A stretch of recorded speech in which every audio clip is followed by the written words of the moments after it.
Last session, we discussed the post war social contract for science, a powerful, albeit unspoken agreement where the state funded basic research and scientists were granted autonomy in their activities.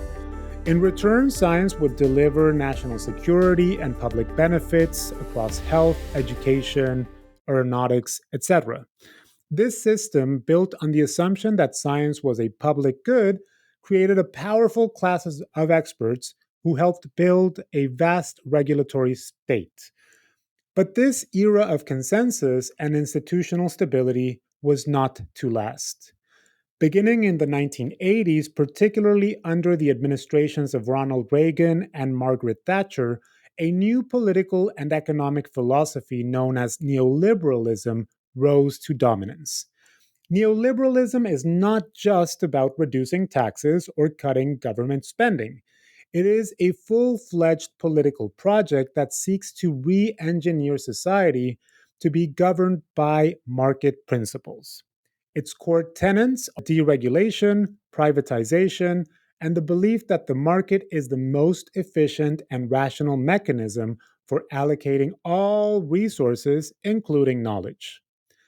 This new ideology directly challenged the assumptions of the post war social contract for science. Why should the state fund basic research with taxpayer money when the private sector, driven by profit and competition, could do it more efficiently? Why should expert agencies regulate industries when the market, through competition, could ensure quality and safety on its own? These questions, fueled by a deep ideological conviction in the superiority of markets, marked a fundamental shift in the relationship between science and the state. Now, no scholar has critiqued this shift more than Philip Murawski. In his groundbreaking work, Science Smart Privatizing American Science, Murawski argues that under the influence of neoliberalism, science has ceased to be a public good and has been transformed into a commodity. He describes a process he calls the marketization of science, where research is no longer valued for its contribution to fundamental knowledge, but for its potential to be commercialized. The very language of science has changed. The goal is no longer discovery but innovation, no longer research but R&D. People need to learn how to code rather than how to analyze and understand the stars. Now, Murawski demonstrates how this has happened. The Bayh-Dole Act of 1980, for instance, a key piece of legislation often seen as a boon to innovation, allowed universities and nonprofits to retain ownership of inventions created with federal funding. While this was intended to accelerate technology transfer, Murawski argues that it had a more profound effect.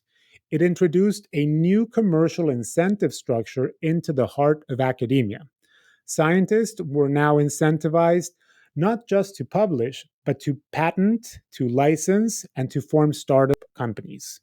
The public aspect of publicly funded research was now in question as universities became active participants in a global knowledge economy competing for market share and intellectual property. The insights of Philip Murawski's work find a powerful historical echo in the work of David Noble. Noble, as we discussed a few sessions back, argued in America by Design that modern science was already shaped by corporate and military interests. But his later work showed how the neoliberal turn amplified this dynamic. Instead of a few large military industrial complexes directing research for strategic ends, neoliberalism created a decentralized, fragmented system where a multiple collection and constellation of corporations, each with its own specific market interest, now directed the flow of scientific research. This shift, Noble argued, undermined the independence of the university. The university, once a space for independent thought and basic inquiry, was increasingly recast as a corporate R&D arm, training future employees and developing proprietary technologies. In this new landscape, the line between academic research and commercial development became blurred as both became subjects of the same pressures of efficiency, profitability, and competition. This created a new kind of social contract where science promised commercial innovation in exchange for private sector funding, and its ultimate purpose was redefined from a public to a private good. The neoliberal project also targeted the technocratic state itself. Regulatory bodies like the EPA and FDA, which were born from the post war consensus, were often seen by neoliberals as inefficient obstacles to market freedom.